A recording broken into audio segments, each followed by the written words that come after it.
Salut à tous et à toutes les amis, bienvenue sur l'atelier d'Adrien. Aujourd'hui on se retrouve au potager pour que je vous montre un petit peu ce qui s'est passé au courant de cette année. Aujourd'hui on est le 17 septembre et donc je vais vous montrer un petit peu tout ce qui a été fait durant l'été, les quelques trucs que j'ai filmés. J'ai pas filmé beaucoup, je vous avoue que cette année j'ai pas beaucoup filmé au potager. Je me suis vraiment concentré sur le potager à faire différents trucs et en fait j'ai pas passé énormément de temps au potager mine de rien. Donc c'est pour ça qu'il n'y a pas eu beaucoup de films à vous montrer. Donc on va faire un petit peu un récap de ce qui s'est passé cette année, qui aura été une année correcte, on va dire, en matière de légumes, mais ce n'est pas encore la meilleure année. La meilleure année arrivera très certainement l'année prochaine, parce qu'enfin, ça y est, tout le potager a été retourné, donc tout a été désherbé et toutes les parcelles ont été faites. Alors, désherbé en surface, c'est-à-dire que le plus gros a été retiré, les plus grosses racines ont été retirées, mais vous verrez, il y a encore de l'herbe qui pousse malgré le paillage, etc. Vous allez en voir, là ça fait un moment que j'ai pas désherbé un peu partout, donc il va y avoir pas mal d'herbe à voir. Et si en ce moment je désherbe pas trop, c'est simplement parce que chez moi, là le 17 septembre, cette nuit, il a fait 0 degré. Donc j'ai un peu peur pour certaines cultures qui est dégelée et que bon, cette culture me donnerait cette année. Mais en tout cas, voilà pourquoi en ce moment je désherbe pas trop, parce que il est en train de, on arrive à commencer à arriver vers la fin de mon potager de mon côté. J'aurai encore quelques zones qui va être cultivées, mais dès que les neiges vont tomber, le potager va être recouvert et il va le rester une grande partie de l'hiver. Alors juste ici, on a pas mal de fleurs, je vais vous montrer ça. Voilà, ici au potager, donc juste à côté du pommier, on avait balancé plein de graines, vous savez, les mélanges de fleurs d'été, etc. Et vous pouvez voir que ça fleurit très bien, j'ai des fleurs de partout. Donc c'est un endroit où j'ai pas mal de petits pollinisateurs qui viennent. Et je vais le laisser comme ça, les plantes vont faire des graines qui vont tomber. Et l'année prochaine, ça reprendra. Donc c'est une zone pour laquelle je suis plutôt content. Il faut savoir que les mélanges de graines, c'est des mélanges qui ont été achetés tout simplement à Lidl. Donc il y a plein de fleurs différentes. Il y avait même des graines de rosier. Ça c'est une plante un bout de rosier qui est en train de pousser. Donc voilà, pas mal de fleurs différentes dans ces petits coins un petit peu sauvages. Donc là on a ces grandes plantes aussi, ils n'ont pas encore fait de fleurs, mais elles vont faire des fleurs comme celle-ci, donc très jolies fleurs aussi. Donc sur toute cette parcelle, vous le verrez à l'image, j'ai planté des salades. J'ai mis plusieurs salades qui étaient sous tunnel et ça avait bien donné, on avait eu pas mal de salades. Là il y en a 3 que j'ai laissé monter en graines et je me suis rendu compte avec une autre que vous allez voir aussi qui est en graines que bon 3 c'est beaucoup trop. En vrai vraiment un seul plant qui monte en graines c'est largement suffisant. Dans l'idéal vous en faites 2 au cas où il y a un problème et qu'un de vos plants n'arrive pas à faire ses graines. Mais en tout cas, une seule salade, ça fait une quantité de graines impressionnante, vraiment. Je ne comprends pas pourquoi c'est si cher, les graines de salade, vraiment. Mais en tout cas, voilà, ça fait une quantité impressionnante de graines. Donc voilà, j'ai quelques plants qui sont montés en graines, donc je les ai laissés faire. Et il y en a d'autres de l'autre côté. Donc là, on est sur une autre salade rouge qui est en graines. Et en fait, chaque fleur va vous donner plusieurs dizaines de graines. Alors je ne sais pas si vous allez le voir à l'image. Voilà, à l'image vous pouvez voir l'intérieur d'une fleur qui a perdu la plupart des petits trucs blancs là. Et il y a plus d'une dizaine de graines à l'intérieur. Donc vraiment beaucoup de graines avec un seul plant. Alors là on a les 3 plants de groseilliers à macro, donc les 2 qui sont de couleur vert jaune et le dernier là-bas qui est des groseilliers à macro rouge. Cette année elles ont donné des fruits, elles ont pas mal donné et c'est très bon. Voilà, on avait planté ça sans connaître vraiment le goût des groseilliers à macro. Et bien franchement c'est très bon, c'est acidulé, ceux qui aiment les fruits un peu acides, c'est acidulé, c'est assez sucré. Non franchement c'est très bon. Pour le coup les groseilliers à macro je conseille clairement. Et donc voilà, c'est des plantes assez tenaces et donc elles vont prendre en volume et je me languis déjà de l'année prochaine. Et vous pourrez voir ici à l'image normalement le calvaire de mon potager, les liserons. Voilà, j'ai des liserons à différents endroits de mon potager et c'est un vrai calvaire, ça s'en mêle partout, ça m'écrase les plantes. Donc là je le coupe parce qu'il y a les fleurs, donc j'ai pas envie que ça me fasse des graines pour le coup. Il faut savoir que là, tout ce qu'il y a autour de moi, là, ici, devant moi, c'est du liseron, il y en a partout et c'est vraiment une saleté pour le coup. Si c'est en fleurs, il faut vraiment les retirer pour pas que ça vous fasse des graines. et retirer les racines, c'est horrible. Elle a un surnom, je crois que c'est la plante du diable, un truc comme ça, parce qu'on dit que les racines vont si profond qu'elles atteignent l'enfer pour aller voir le diable. Pour vous dire à quel point c'est vraiment une saleté, les racines vont très très profond et un petit bout de racine suffit à refaire partir une plante. Et c'est l'erreur que j'ai fait moi dans cette zone, c'est que j'ai passé la motobineuse. Donc j'ai coupé toutes les racines des liserons en plein de petits bouts et là maintenant je suis encore plus envahi qu'avant, donc c'est une horreur. Je ne savais pas évidemment que c'était une erreur, qu'il fallait surtout pas passer la motobineuse sur du liseron. Je l'apprends à mes dépens, je l'apprends à mes dépens et je vous donne le conseil de surtout pas le faire. Et donc apparemment la meilleure solution serait au final manuellement avec une fourche, donc de relever le sol et d'essayer de tirer la racine le plus possible. Donc voilà, apparemment ce serait la meilleure solution pour se débarrasser du liseron. Et autant vous dire que là, j'en ai des coups de fourche à mettre. Alors ici vous aurez une image où on a vu planter les poireaux, ils étaient tout petits. Donc ils ont pas mal grossi. Par contre le problème c'est qu'au final je les ai pas assez butés clairement. Et donc j'ai des petits blancs, j'ai pas du gros blanc de poireaux malheureusement. Je les ai butés, oui, mais pas assez concrètement. Donc c'est pas grave, on apprend en faisant. Donc je sais que pour l'année prochaine il va falloir que je les bute vraiment mieux pour le coup, pour avoir vraiment du beau blanc de poireaux. Et dans les rangées de poireaux, ce que j'ai fait, c'est que j'ai fait le duo carottes. Donc là j'ai pas mal de plants de carottes. Alors ça ne va pas aussi pareil, il y a plein de mauvaises herbes et du liseron évidemment. J'ai des rangées de carottes parce que le poireau et le carotte sont deux plantes qui vont assez bien ensemble. Le poireau normalement évite la présence des petits moucherons de la carotte et la carotte évite les moucherons du poireau. Donc voilà, normalement ils vont plutôt bien l'un avec l'autre. Donc avant de tout vous présenter en détail, vous pouvez voir donc la taille du potager. Donc au niveau des parcelles, j'en ai fait pas mal. Donc tout ce qui est vert, c'est un petit peu les chemins. Et niveau parcelle, voilà, j'ai pas mal de zones différentes. Donc j'ai un petit coup de débroussailleuse à passer dans les chemins, mais clairement j'ai bien plus d'espace que cette année ou que l'année dernière. Voilà, maintenant l'été prochain je vais être pas mal niveau espace de culture. Derrière moi vous avez le poirier qui est là depuis que j'ai aménagé la maison. Il a donné pas mal de poires, mais plusieurs étaient assez petites et ont toutes craquelé en fait quand il y a eu la grosse sécheresse. Elles se sont ouvertes et tout. Donc on a tout retiré, toutes les petites poires qui avaient craquelé, tout ça, pour déjà faire moins de poids sur les branches et permettre à l'arbre de se concentrer sur les seuls fruits qui sont encore bons. Mais ils sont encore bien fermes, donc pour l'instant je ne les ai pas encore récoltés. Et on va dire que le poirier et la zone qui est devant, c'est un petit peu la limite au niveau des liserons. Vous allez voir. En gros, toute cette zone que vous voyez devant vous et qui va jusqu'aux carottes, poireaux, voilà, toute cette zone-là et qui est derrière moi, c'est la zone où j'ai pas mal de liserons. Donc ça va être vraiment la zone qu'il va falloir travailler le plus, malheureusement. Et donc du coup, dans cette zone-là, qui là actuellement est envahie de liserons, la seule chose que je cultive pour le moment, j'ai fait un test avec les choux chinois, voilà. Il n'y en a pas beaucoup pour le coup, j'avais essayé d'en repiquer, ça n'avait pas fonctionné.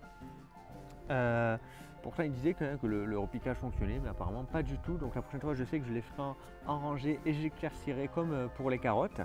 Mais en tout cas voilà, ça a plutôt bien marché. En tout cas la rangée là a bien marché. On a des gros choux qui sont en train de venir. Par contre ils se font dévorer par les limaces pour le coup. Elles n'aiment pas non plus elles n'aiment pas la concurrence, donc c'est des plantes que au début je désherbais à chaque fois. Là ça fait un petit moment que je n'ai pas désherbé, il va falloir que je le fasse quand même pour laisser plus d'espace. Mais voilà, c'est des plantes qui n'ont pas besoin de concurrence, sinon elles n'arrivent pas à s'en sortir. Mais là elles se font vraiment attaquer par les limaces. Et j'ai plus parce que j'utilise dans mon jardin les petites pastilles bleues des limaces. Tout simplement parce que voilà, je prends des pastilles que je peux utiliser en agriculture biologique. Mais il y a des moments, il faut que il y a un moment, voilà, moi je veux que mon potager me propose de la nourriture pour moi et ma famille. J'ai pas envie de nourrir toutes les limaces. Ça ne tue pas toutes les limaces, je ne le mets que sur certains plants qui sont très attaqués, comme les choux chinois, les courgettes ou les salades. C'est tout, voilà. Sur les autres je n'en mets pas. Donc des limaces, il y en a encore dans mon potager, même si je protège certains plants un peu plus fragiles, tout simplement.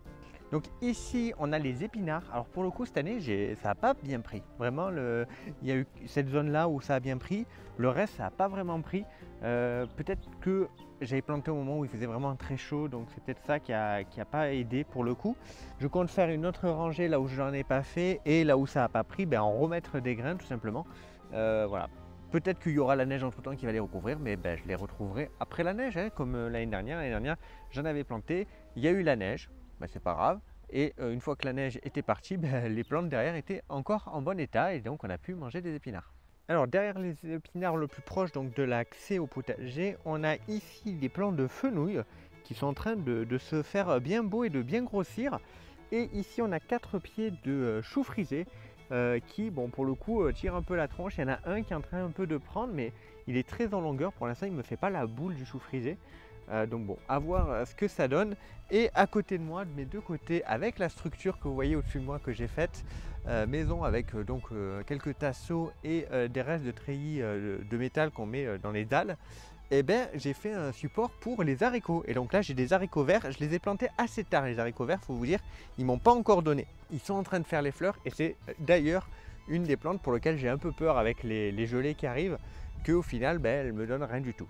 Si c'est le cas, bon ben c'est pas grave, j'aurais essayé cette année, mais il y a des fleurs qui arrivent, donc voilà, faut espérer qu'on n'ait pas des températures trop basses non plus. Là on va avoir plusieurs nuits à 2 degrés minimum, mais la journée on est 17, 20 degrés, donc il faut que j'espère que ça suffise pour avoir au moins une récolte d'haricots verts, ce serait pas mal. Donc vous pouvez voir que voilà, on a des fleurs qui arrivent, et puis après ben, la plante elle s'enroule autour, et tout simplement ben, ça monte jusque tout en haut. Et ensuite, une fois que ça va dépasser assez, je vais la prendre et je vais la tournoyer ici pour qu'elle continue sa trajectoire. Donc il faut savoir que pour la plupart des plantes, c'est moi qui les ai pris, qui ai commencé à les tournoyer et après ben, elles ont continué toutes seules. Alors dans ce coin-là, vous avez les haricots à fleurs rouges d'Espagne. Donc c'est pareil, hein, elles m'ont fait les fleurs. Donc je vois qu'il y en a qui ont un peu souffert peut-être des gelées. À voir ce que ça va donner. Il y en a qui commencent à me faire ici les fruits. Mais là, on est sur une plante qui a... Je viens de voir qui a été abîmée, donc je ne sais pas si les fruits vont aller jusqu'au bout. Mais voilà, elle commence un petit peu à me faire les haricots, à voir si j'en aurai assez pour faire une petite cueillette cette année. Mais voilà, je les ai fait monter sur le grillage. Alors vous le verrez peut-être à la caméra, mais il y a eu un petit souci avec la spirale aromatique. Mais ça sera le sujet d'une prochaine vidéo qui va arriver au courant du mois, je pense, sur cette spirale. Alors ici, là c'est un peu le chaos, hein. Il y a beaucoup de mauvaises herbes pour le coup. J'avais planté des mange-tout. Mange-tout que vous voyez ici, en fait, ce sont ces plants là, qui avaient un petit peu grimpé, mais en fait, il y a eu la période de très forte chaleur et à un moment, il y avait eu de la grêle, etc. Donc ils avaient pris un coup. Pour le coup, ils n'ont pas pu monter comme ils devraient monter. Normalement, les mange-tout, ça monte assez. Et donc là, ça n'avait pas beaucoup, mais ça a quand même... Franchement, ça a quand même pas mal donné pour le coup. Et donc j'avais les mange-tout ici contre le grillage et devant j'avais des oignons. Donc là il en reste un. Les autres, je crois que je les ai à peu près tous récoltés. Ils sont pas très gros. C'est pareil, ils ont pas mal subi de la chaleur. J'ai essayé d'arroser assez régulièrement comme je le pouvais avec les cuves et avec les restrictions qu'il y avait au niveau de l'arrosage. Mais bon, malheureusement, il y a quand même pas mal de plantes qui ont mal vécu les grosses chaleurs qu'on a eues. Voilà à quoi ressemble un mange-tout du coup, hein. On coupe au niveau de la fleur et puis après on tire pour retirer la ficelle. Je vais vous montrer. Donc là, je le récolte. Hop. Et en fait, je tire et s'il y a une ficelle qui vient, je la tire. Sinon, elle ne vient pas. Et donc voilà, là il est prêt à être consommé. Il y en a qui le mangent creux. Et puis moi personnellement je les fais cuire. Alors ici j'avais tenté de planter un plant de melon. Oui je sais, j'habite à 1100 mètres d'altitude. Les gens de la région quand on dit j'habite ici, ils disent quoi, c'est froid ici. Mais j'ai quand même tenté de planter un melon. Donc j'avais pris un melon qui avait été greffé. Donc je me suis dit qu'il sera peut-être un peu plus résistant. Il a connu la grêle, il a connu la sécheresse. Malgré tout il m'a fait un fruit et je suis en train de voir que ça y est, il est bon. Il est bon à être récolté, donc on va le récolter. Je l'ai arrosé le plus possible pour le coup. J'ai essayé d'y donner de l'eau un petit peu tous les jours pour être sûr que voilà, il me fasse un fruit. Bon, il est pas très gros, hein, mais je suis quand même content. premier melon du potager. Juste derrière le melon, j'avais planté donc ici des haricots blancs. Là, des haricots blancs, eux, je les avais plantés à temps, on va dire, assez tôt. J'avais la parcelle qui était prête. En fait, les autres parcelles, je ne les avais pas encore au moment où j'ai planté les haricots. Et donc, ouais, là, ça a bien fourni. J'en ai eu pas mal, vraiment pas mal. Je me suis régalé. Il y a encore quelques haricots qui sont en train de mûrir, de grossir, etc. Vous pouvez en voir ici.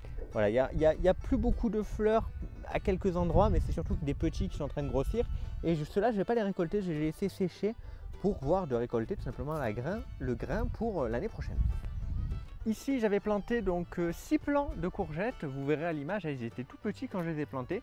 Et elles ont très bien pris, elles ont pas mal donné, franchement. Je sais que 6 plants, c'est le minimum pour nous, en tout cas pour notre consommation de courgettes à l'été. Et au final, j'ai pas vraiment beaucoup de reste. Donc si je veux pouvoir en conserver, faire des boîtes ou faire de la congélation, je sais qu'il me faudra plus que 6 plants de courgettes. Mais voilà, ils avaient bien donné, ils n'étaient pas très hauts par rapport par exemple à mes voisins qui avaient utilisé du fumier. Moi, j'avais pas mis de fumier cette année. Ils n'étaient pas très hauts, mais franchement, ils ont bien donné et il y en a encore qui sont en train de grossir et de donner. Donc ici, on a les plants de framboisiers. Certains ont bien séché quand il a fait très chaud, mais sinon, ils ont bien grossi. Ils étaient tout petits au début de la saison. Donc ils ont bien grossi. Ils n'ont pas donné. Cette année, on n'en a pas eu, mais normalement, l'année prochaine, il y en aura sans aucun souci. Donc voilà, on a toute cette zone avec des framboisiers. Ici, vous pouvez voir une rangée de salades qui a été plantée, je crois, il y a 2 semaines. C'était toute petite. Et bien là, vous voyez, elles ont bien grossi. Donc elles étaient sous tunnel. Tunnel donc, qui accélère un petit peu leur pousse. Mais moi, je les mets surtout pour les protéger de la grêle. Parce qu'au final, il y en a eu de la grêle. Et donc au final, je suis content d'avoir mis le tunnel pour les protéger. Il faut savoir que même avec les grosses chaleurs, sous le tunnel, elles étaient bien. Puis c'est une sorte de microclimat avec de l'humidité, etc.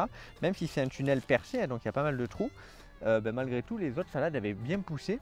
Donc voilà, là je les ai ouverts et donc j'en ai certaines qui sont bien assez grosses pour être récoltées dès maintenant. Donc voilà, je suis plutôt content pour le coup. Au niveau salade, ça pousse bien. Et du coup, je suis impatient mine de rien l'année prochaine, parce que l'année prochaine, je vais essayer de faire mes propres semis de salade, parce que jusqu'à présent, j'ai acheté des petites salades en godet, on va dire.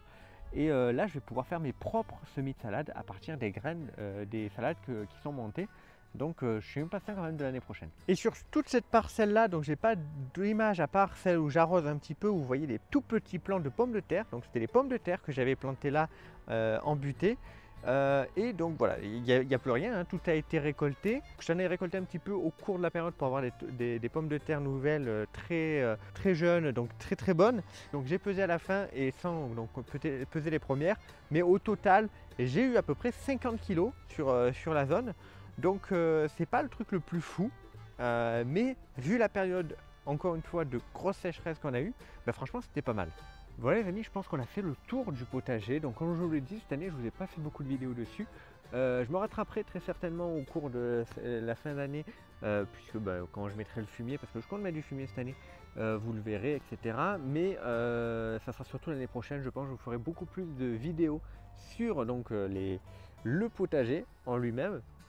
Maintenant que tout est désherbé, sauf sur la zone remplie de liserons. Mais voilà, maintenant que tout est en place pour que je puisse faire mes cultures assez facilement et assez rapidement, et bien du coup je vais pouvoir vous proposer plus de vidéos l'année prochaine sur le potager. En tout cas voilà, j'espère que la vidéo vous aura plu, merci de l'avoir regardée. N'hésitez pas à me dire ce que vous en avez pensé en commentaire et à partager la vidéo autour de vous. Merci beaucoup aux gens qui m'ont soutenu sur Tipeee, vous pouvez le faire dans la description. Et je vous dis à très vite pour du nouveau contenu. Bye bye tout le monde.